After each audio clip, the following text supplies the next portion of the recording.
Welcome to Hear Here, the podcast where you get a VIP behind-the-scenes look at the broad collective of music venues and festivals that make Buffalo the music destination it is. I'm your host, Bentley. The Americana music genre is a big tent that includes the styles of folk, country, bluegrass, blues, and gospel. It's about leaning on chords and choruses to bring fans together as family. Americana can't fake this facet of its art form, and neither can the venues who host its artists. In this episode of Hear Here, we'll talk about how a neighborhood tavern in Black Rock became a destination venue for not only Americana fans, but for a variety of music fans and traveling musicians alike. First up, we'll talk to a guy who literally grew up here, Sportsmen's co-owner Jason Hall. Jay, thank you for spending time with us today. I know you're busy. You've got shows every day of the week here, something going on at all times. I'm surprised we caught you. No, thank you for the invite. It's a pleasure to be here. And sometimes it's just, you got to squeeze stuff in. Tell me about Sportsmen's Tavern. What type of place is it for musicians? What type of place is it for the audience? I think what makes Sportsmen special is it's sort of built and designed by a musician. Mm-hmm. My father played since he was a very young boy, performed live. And I think he wanted to build a place that was music forward and homey, and where both musicians as well as customers were treated with respect. And sort of, after 40 years, and actually even prior to that, knowing the two previous owners of Sportsmen's before it was all this, it's like you're in our living room. Mm-hmm. It's home to us. It's our home, And so it's like you get to invite, some of the coolest musicians in town and sometimes from all over the world, and invite people that appreciate what those guys do. And, it's very relaxed. Yeah. It's a very relaxed space for live music and for people that enjoy live music.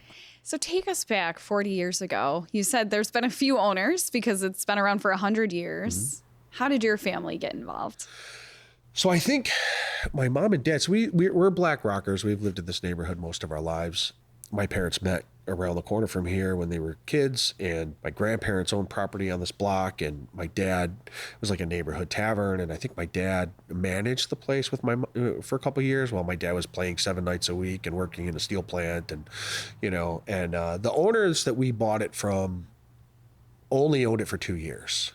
It was a very, very different place in 1985. It was very dark, and it was the space was not laid out like this at all. It was very different. Pool tables and cigarette machines and tables, little tables with painted checkerboards and chess boards on them, and backgammon boards, and it was a different kind of place. I think Sportsmen's comes from. It's funny when people call or when people ask about Sportsmen's, and they sometimes out of folks people will call the number randomly thinking it's a place where they can watch an out of town football game, and I say Sportsmen's means something different in every town in the world except for this one. Yeah. It has a completely different meaning. So I think it had a sportsman's sort of feel where it was like a sportsman's club back, like hunting and fishing kind of. I think that's where its roots were. So that's where the name probably came from. Yeah, we never changed it. We never changed the name. It's been Sportsman's since as far back as we know, since the building was built, I believe, in 1890. Interestingly enough, when we opened the cave a few years ago in 19, we were trying to figure out how to name the cave. That thread still exists between my family with the name. I mean, just you didn't have to name Sportsmen's, Yeah. And so when you're naming a business, that's sort of a reflection of what you do. It's not always easy to do. The cave is actually a nickname to Sportsmen's. It was a longtime friend of my family's and customer who was a big Sportsmen's supporter. His nickname for Sportsmen's was the cave. So that's why the cave is named what it is. So the cave is a family member venue. I want to say it's a sister or a brother venue or a venue to the Sportsmen. Yep, sister club. We have a few music nonprofits that are officed here. The Buffalo Music Hall of Fame is here. We have Sportsman's Park, which is our outdoor space that's still growing. We have the cave. There's a couple of recording studios besides the 2 indoor clubs. So we get busy. We keep busy and get bored really easy around here. So we're constantly trying to find new stuff to do. Has live music always been a part of Sportsmen's since your family took it over? To an extent. So back when it was a little neighborhood tavern and my dad took it over, he would put music in here on occasion. His band would play here on occasion. we started to do live music in the mid 90s, not full time, not to the schedule we have now.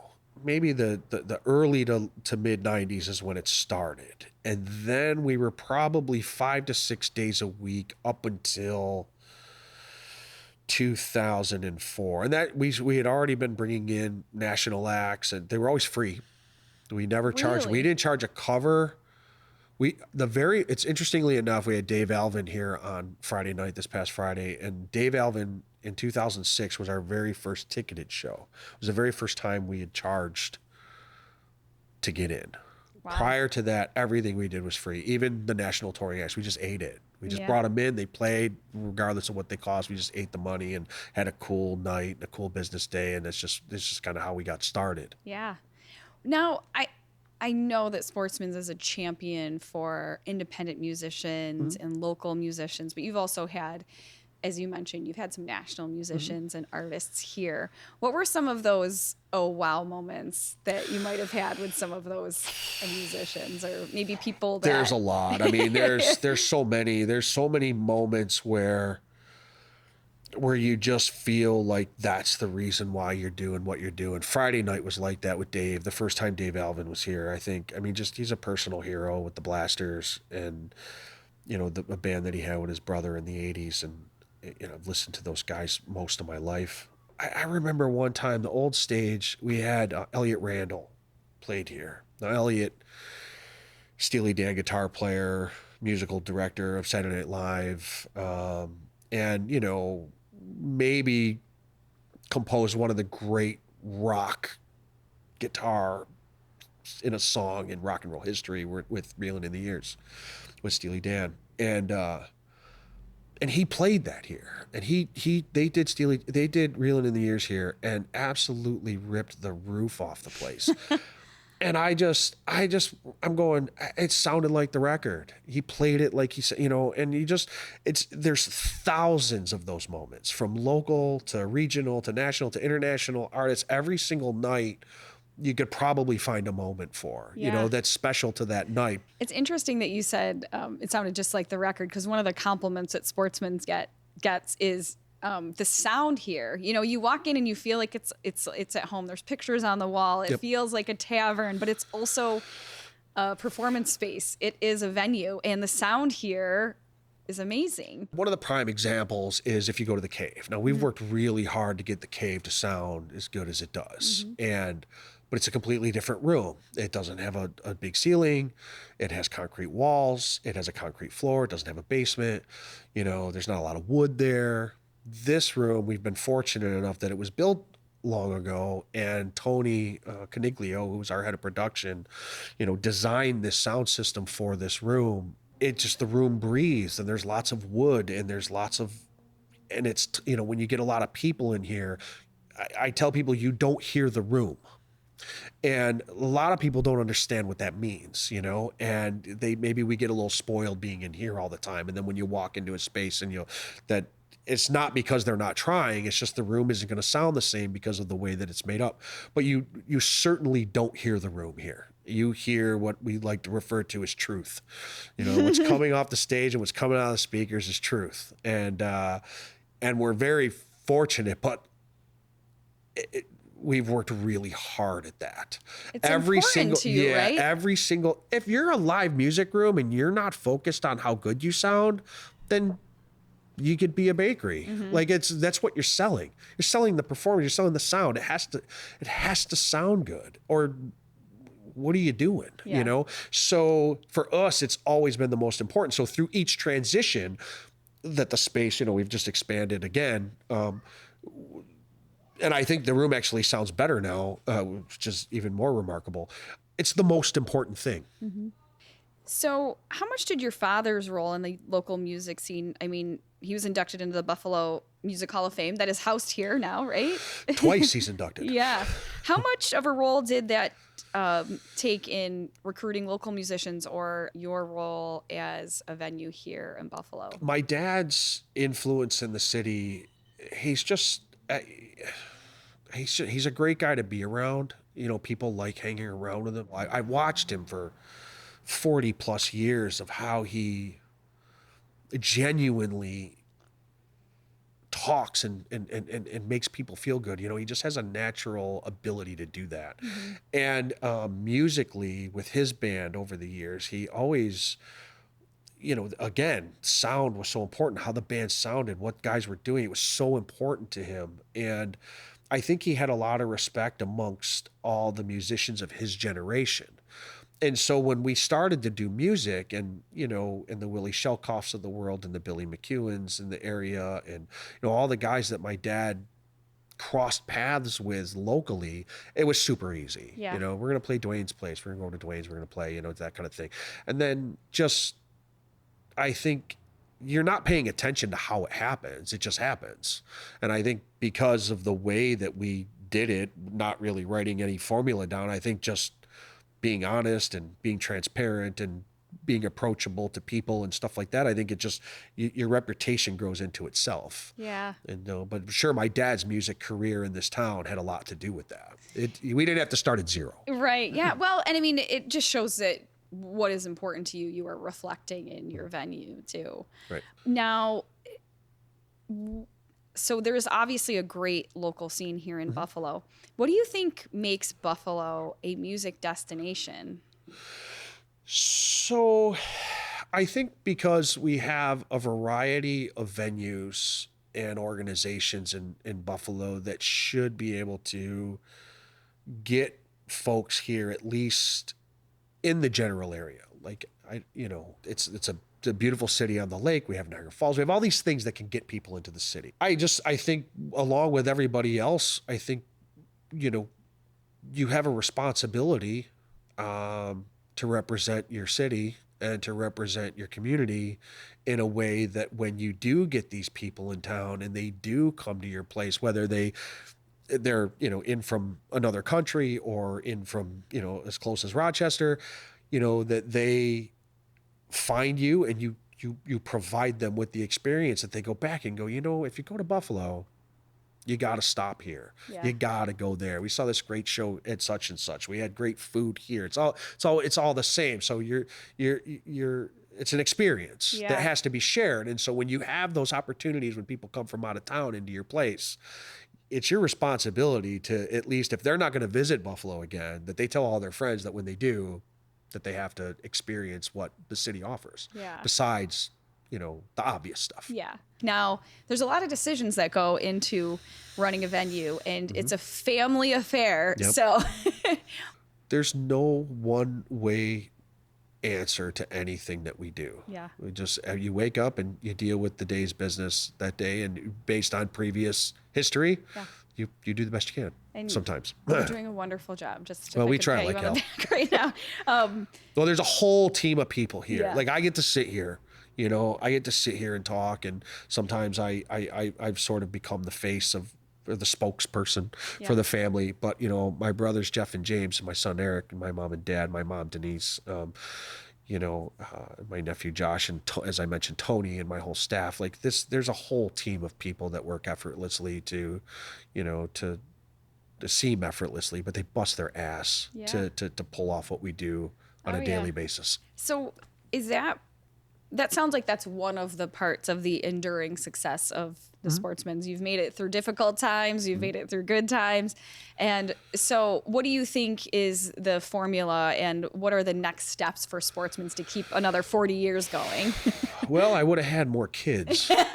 I joke with my son, and I tell him, I said, you know, I have two brothers, you know, that I lean on, and, you know, you're an only child. And so far, I mean, I have one nephew, and then my one brother is still yet, you know, we need, I would have had a football team, but you never know, you know, so we have to nurture new musicians and new music. That's another thing. You know, we have this, like right now, and I'm not knocking it because I book it too because it's successful. You know, the onslaught of the tribute era is certainly changing. I'm not sure. Yeah. I'm not sure how I feel about it. Yeah. You know, we book it because it's fun. Yeah. You know, when we learn to play an instrument, what do? We emulate our heroes, stuff, you know, it's like, you know, I want Jimmy Page, you know, the first time you put a Les Paul in your hand, you want to play Stairway, you know, it's like, it's what you do. Yeah. But at the same time, I think we're at this kind of strange transition right now where, you know, musicians are making good money doing something. And that's important because it's keeping venues open on nights maybe they wouldn't be as successful. And it's keeping extra money in musicians' pockets, which is always good. And, but at the same time, we still have to nurture original music. But you are working towards encouraging the next generation with your nonprofit. Can you talk a little bit about the nonprofit? So my dad and some of our longtime supporters and business leaders in the area wanted to give back and use our branding to do so. So they came up with the Sportsmen's Americana Music Foundation, which is a 501c3 nonprofit. And, we just kind of started out as small, wanted to just give some scholarships and buy some instruments and sort of help the other music nonprofits in town, like Music is Art, Colored Musicians Club, the Buffalo Music Hall of Fame. It's sort of grown a little bit more than that, but I think it's important for two reasons. One, from a community perspective, it's important to support culturals, even if they're not your own. I think as a business, it's our responsibility to do that. And as a business in music, it's our responsibility to nurture new music. Well, I'm grateful for your part in this music neighborhood in Buffalo and the music community in general. But I do think Sportsmen's is a national treasure. So thank you. Any night of the week. Now, Mondays, you said Mondays. Most Mondays would be the only night. But other than that, shows every day of the week. Yeah. So Tuesday, Wednesday, Thursday, we do lunch concerts at noon. They're free. They're free of charge. You can come in and have a sandwich and listen to jazz. Or twice a month, there's a big band, 17-piece big band orchestra that plays every other Tuesday. There's bluegrass. There's traditional country. My dad still plays, so he's with the Twang Gang on Tuesday nights, and he does every other Thursday with his guys on lunch Thursday. So we do music during the day. There's Saturday matinees at 3. There's usually a Sunday matinee. There's 2 shows on Friday. There's a 5 and then a 9. And then we also have the Cave, which operates generally Wednesday through Saturday, Thursday through Saturday, then occasional Wednesday, Sunday, Monday, whatever. Depends on what we get. But yeah, there's any given time, there's probably 70 to 75 shows a month on average on the property. So there's usually something for everybody, but check the calendar, please. Check, go and check. I don't want, Dave Alvin played on Friday, which was sold out in advance, but that was, it was a $50 ticket. Yeah. So there was, I don't want somebody walking up getting sticker shock, so we do provide free shows. Most of our local shows are about $10. So if it's a special event, it'll go up. And there's always something going on. And there's always family around, whether it's behind the bar or behind the scenes or on the stage. we have a running joke in our text group. There's always a hall here, so we call it HOD, like who's the hall on duty. So sometimes if like Jeff, James, and I, we're the three of us are generally one of the three of us is generally the hall on duty. But every once in a while we have to get Dad to come out of the house and go, okay, man, you got to be HOD tonight. Who's all on duty? I love it. Well, and that's the way it should be. Yeah, and that's what makes the place so special. So yeah, thank you for working so hard. Well, now I'm responsible. Like I can't quit. I love it. Thank you, Jay, and thanks for spending the time today. Yeah, Thanks. Jay is certainly carrying on the legacy of his parents, making sure that the Sportsmen's Tavern feels like you're home away from home. As promised, next up is Grace Lougen to talk about the experience from the stage and how the venue has evolved over the years.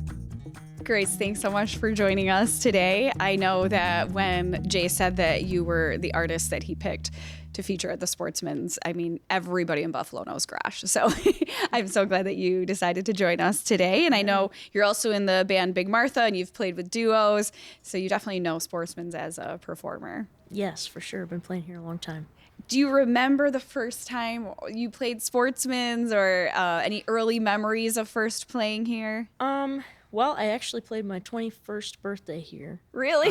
Yeah. I played a benefit here just this past Sunday. That was every year they do females fighting breast cancer benefit, and so that was the same one that I played when I was 21. So no it was way. Cool. Yeah, they've been doing it a long time. Yeah. So, how has the venue changed over the years, or stayed the same? It's changed a lot in all good ways. It's always been cool, but this is the one place that I play that I feel like they're always putting money back in, and always trying to make it better. They're expanding. They just expanded the building even more. But when I first started playing here, it was a small stage like on this side. There were booths. They just keep making things better, making the stage better, the sound better, the place bigger. Yeah. It's really cool to see what they've done over the years. So you've seen the evolution. Yeah, it's been cool. Of Sportsmen's. Yeah. What makes the place special for performers? This is my favorite place to play, hands down. I think that, I can always trust that it's going to sound good for me on stage, and I know people here can come to the show and it'll sound good, so it's just, that means a lot because sound is kind of everything, as a performer. You need to be able to trust that. And the sound people here, Tony and Mark, I usually work with, and they're so passionate about what they do, and it's really fun. It feels like they're just a part of the band, We're that close now. We feel part of the family when we play here. This is our home, when we play at Sportsmen's. And I'm glad you mentioned the sound because there is definitely an attention to quality and sound here, and, even from the performers that they choose to actually how the shows sound, and you experience that. Yeah, for sure. Sound is just a big thing, and it can get overlooked sometimes. Or just, assume that it'll be good enough, but here they are very particular, and it shows. It's great. Which is cool because it's also such a homey feel. So to have good sound, you don't find that in a lot of places. Exactly, yeah. How about the feeling change once you step off the stage and take in a show from either the downstairs or the balcony? So when you're here and you're not performing, what's the difference with that? Well, I have a favorite spot. I love to sit in the middle up on the top so I can see what everybody's doing. Oh, nice. I love it. But yeah, every night of the week, if I have a night off, I love to sneak over here and say hi to everybody and see a show. It's great. Like I said before, the sound out here too is good. Yeah. So, this is definitely one of my favorite places to come see a show too. So you play with your band, you play with other bands, but you've also worked behind the scenes for some bigger artists and inside venues. So if you had to name one or two places in your travels you found to be like the Sportsmen's, is there anything that comes to mind? Like just venues that are kind of similar? Yeah. Those are hard to find, when you travel.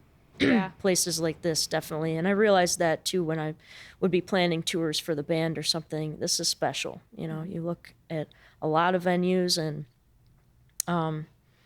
they just don't take care of people as well, or, you can't communicate as well as this place. So this is definitely a special thing. Booking my own tours and stuff, DIY kind of things, has made that obvious that there's not many venues like this.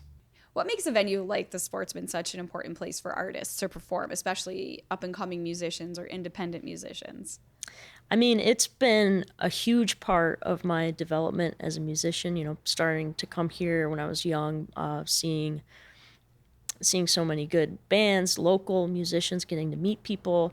That's a huge part of, just growing, is just meeting people and meeting your heroes, local heroes. And then there's so much support for developing artists here. They love to, if you're not ready to have your own show, they'll pair you with somebody else. There's just so much talent here in Buffalo, and they're just huge supporters of music in general and just want to get everybody going. So, how would you explain the Buffalo music scene to somebody outside the area? It's definitely a community. I've traveled a lot, and if I'm out of town on a Tuesday or something, there's no music a lot of times. There's very select cities that I would go that I could be like, oh, there's music tonight on an off day. If it's not a Friday or Saturday, it's pretty hard to find. So that alone is cool about Buffalo. This is one of, I believe, the few cities, honestly, that you can still make a living as a musician just playing full time. So it's really, really special how this city holds music and art, as important as it does.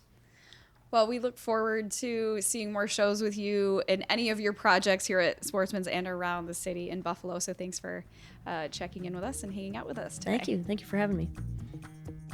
Finally, with more than 70 shows a month playing at the Sportsmen's Tavern, they had a ton of fans willing to talk about the vibe. Enter superfan Rachel Swenson, who touts the Sportsmen's Tavern as a must-visit venue to enjoy live music. Rachel, thanks for taking time to talk to us today. I know normally when you're in this space, there's music and noise and fun. So how long have you been coming to Sportsmen's? I think since I was 21, probably. So about 7 years. And how many shows do you think, how often are you here? How many shows do you think you've seen? At the least, a few, like once a week, probably. Oh, wow. Yeah. I'm here quite often. Oh, yeah. I'm a regular. I've been a regular for quite a while. Do you remember your first show here? I think it was Twang Gang, which is the owner Dwayne Hall's like project somewhat, and they play every Tuesday, still do, and they have like musical guests from all over and mostly Buffalo come up and play with them. What was the vibe of the show? What is the genre? It's kind of in the name Twang, right? So it's like, a lot of folk, a lot of country, a lot of sometimes rock, sometimes it depends on who else is up on stage too. It switches up a lot. But it's always upbeat, always fun, always good music. Yeah. I feel like that's representative of the Sportsmen's. I feel like Twang Gang is a perfect representative of Sportsmen's. It is exactly what you would expect out of a place like this. It's a lot of regulars, a lot of new people, and just fun and good music, always. Always. Now, what about the venue keeps you coming back? I always tell people this, you will always find a good show here. Any day of the week, it doesn't matter if it's a Monday or a Saturday, you're going to find a quality band here. And the people. I mean, the regulars, the staff, just everybody, the musicians, everyone that is here, it's like a family. Yeah. And you just feel it when you walk in. It's warm, it's welcoming. And like I said, everyone here that plays here is talented. You can tell by all the pictures on the walls, there's such a variety of musicians. Exactly. And then, regulars and family members all on the wall together. Yeah, for years. So Sportsmen's has developed a reputation of being such a music destination, but also a way to celebrate it. Do you feel that vibe when you're here? Do you feel a celebration vibe? Always. It's always upbeat, no matter what. Well, there are shows where it's, people are more intense and very, very much paying attention to the shows. But no matter what, it's a celebration of the music and a celebration of, I think, Buffalo. Yeah. And what it has, what the music scene has to offer here. How would you describe the music scene in Buffalo to maybe somebody outside the area that is coming here for a show or wants to stick around and explore? There is more talent in this city that you would ever expect. You could go to any venue and see any local band and just be absolutely blown away. I think, honestly, I don't want to say surprising, but it's just, we have so much talent here. It's special. Yeah. Yeah. It is a very special place. And how do you think Sportsmen's fits into that? Because there are so many great venues, there's so many great artists. I think it's first of all the perfect sized venue. It's big enough to have like a really fun big show, but it doesn't feel like you're in the back and you can't see anything and you can't hear anything. Like, you're gonna have a great spot and a great time no matter where you are in this building. And like I said, everyone that plays here is just, you're gonna get a good quality band. It's gonna be just talent, showcasing our talent in the best way possible. Do you have a moment that you remember being like, this is my place? It definitely was at a Twang Gang for sure. Yeah. And it was, I think after I started to come here for a bit, people started to recognize me, buying me a beer here and there. And it felt like I felt very comfortable here. I felt like, oh yeah, this is a place I would come to comfortably by myself any day of the week. Yeah. So how do you think Sportsmen's helps to show what a great place Buffalo is to see music? Well, the hospitality here is unmatched. Everyone here treats you like family when you walk in, but it's just the feeling that you get when you're here. Like I said, it's a big venue, but it doesn't feel that big. So when you're here, it feels like more of a close-knit, intimate, more venue than any of the other place. So it just feels homier. Yeah. Well, thank you so much, Rachel, for spending time with us, and I can't wait to see you here at another show. Yeah, thank you so much. That wraps up this episode of Here Here. Be sure to check out more episodes on YouTube and wherever you get your podcasts. Buffalo is a unique music destination, and we uncover it all on Here Here. This program is produced by Buffalo Toronto Public Media for Visit Buffalo Niagara. I'm Bentley. Thanks for listening.